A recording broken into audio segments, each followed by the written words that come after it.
እንደምን ዋሉ የኔታ? እግዚአብሔር ይመስገን። የኔታ ሊቀ ጠበብት መሰረት አለሙ አንዳንድ የምንጠይቀው ጥያቄ አሉና እነዚህ ጥያቄዎችን ደግሞ በተገባ መሰረት ይመልሱልናል ማለት ነው።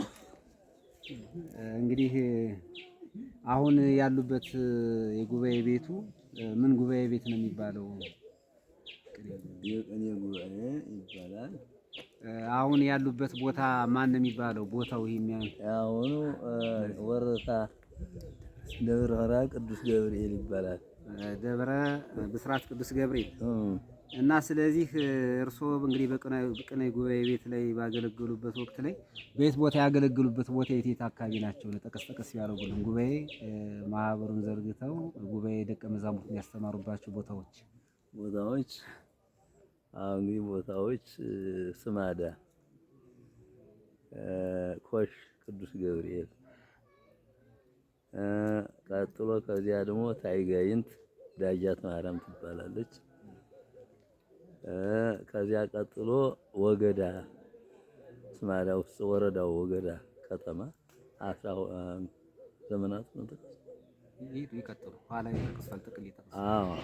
ወገዳ ከወገዳ ቀጥሎ እንደዚያው ደግሞ ወረታ በአታ ቅድስት በአታ ለማርያም ከአታ ለማርያም ቀጥሎ ወረታ ደብረ ቅዱስ ገብርኤል። በጠቅላላ ስንት አመት ሆነ ማለት ነው?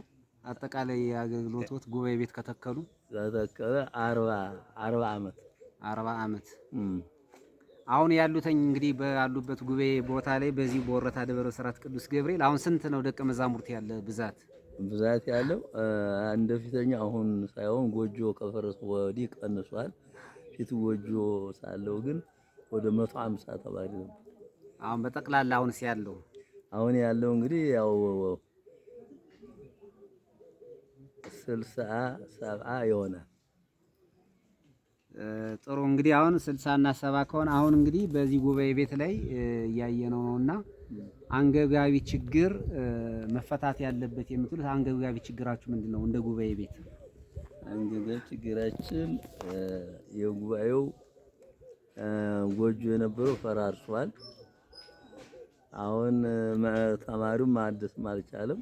ሁሉም ነገር ውድ ስለሆነ ተማሪው ለመስራት አልተቻለውም። ስለዚህ ጉባኤ ቤቱ ፈራርሶ ይገኛል እና በዚህ ምክንያት ያው እንግዲህ ጉባኤው ተዳክሟል።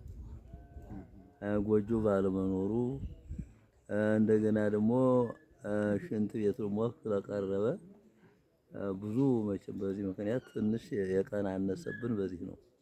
አሁን ስለዚህ ጉባኤቱ መጠገን አለበት።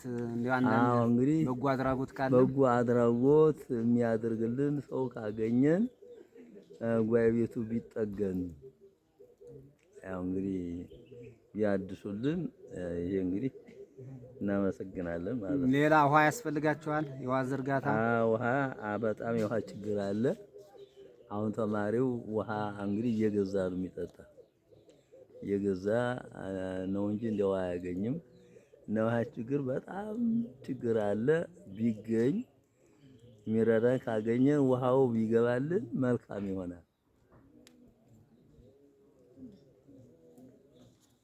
የእግዚአብሔር ቤተሰቦች በሀገር ውስጥም በውጭም ለምትገኙ ሁሉ በቅድሚያ የእግዚአብሔር ሰላምና ፍቅሩ በረከቱ ከእናንተ ጋር ይሁን እያል ዛሬ የምንገኘው በወረታ ደብረ ብስራት ቅዱስ ገብርኤል ቤተክርስቲያን ላይ እንገኛለን። በዚያ ቦታ ላይ የቅኔ ጉባኤ ቤት ይገኛል።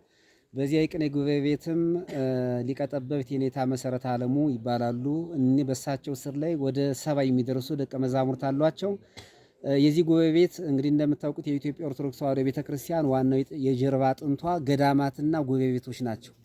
ከዚህ መካከል አንደኛው በወረታ ደብረ ብስራት ቅዱስ ገብርኤል የሚገኘው ጥንታዊ የሆነ ቀደምት የሆኑ አባቶችን የኔታ መሰረት ጥበቡ የሚያስተምሩበት ቦታ ነውና በዚህ ቦታ ላይ የደቀ መዛሙርት መጠለያ ቦታ የምታዩተኝ እየፈራረሰ ነው ያለውና ጉባኤ ቤትን ለመደገፍ እግዚአብሔር የፈቀደላችሁ መንፈሳዊ ወንድሞች እናቶች ሁሉ የበረከት እጆቻችሁ እንድዘረጉልን በመላኩ በቅዱስ ገብርኤልና በእናታችን በቅድስት ድንግል ማርያም ስም እንጠይቃለን። ጉባኤ ቤቱ እንደምታዩት ነው፣ ፈራርሷል። የደቀ መዛሙርት መጠለያ የለም።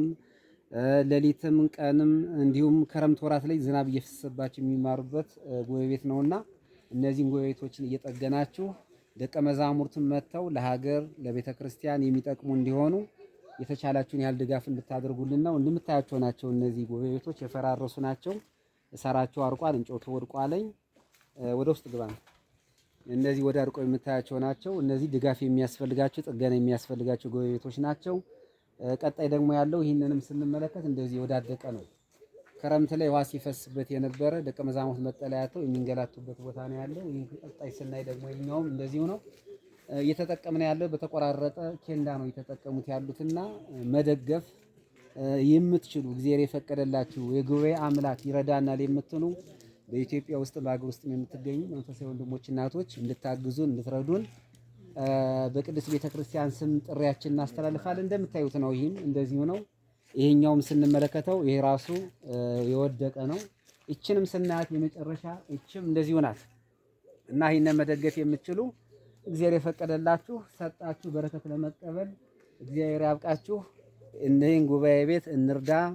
አምላከ ቅዱስ ገብርኤል ከእናንተ ጋር ይሁን። እናመሰግናለን። ሽንት ቤቱ ነው። ሽንት ቤቱ እንደምታዩተኝ በእንዲህ አይነት ሁኔታ ነው ያለው። ከደጋፊ አንጻር የተነሳ ምንም ጽዳት የሌለው ሽንት ቤት ነው። ደቀ መዛሙርት የሚጠቀሙት ይህንን ነው። ስለዚህ በተሻለ ነገር ጥሩ ሆነው ደቀ መዛሙርት ንጽህናቸውን ይጠብቁ ዘንድ ከበሽታ ራሳቸውን ይጠብቁ ዘንድ ይህን መደገፍ የሚችሉ ደግሞ መንፈሳዊ ወንድሞች እናቶቻችን ይህን ድጋፍ እንድታደርጉልን በመላኩ በቅዱስ ገብርኤል ስም በጉባኤ ቤቱ ቅኔ ጉባኤ ቤት ነው። ሊቀ ጠበብት የኔታ መሰረት አለሙ ይባላሉ። 40 ዓመት በጉባኤ ቤት የቆዩ አባት ናቸውና እንድታግዙን እንድትረዱን በመላኩ በቅዱስ ገብርኤል ስምና በእናታችን በቅድስት ድንግል ማርያም ስም እናሳስባለን። እግዚአብሔር ከሁላችን ጋር ይሁን። አሜን።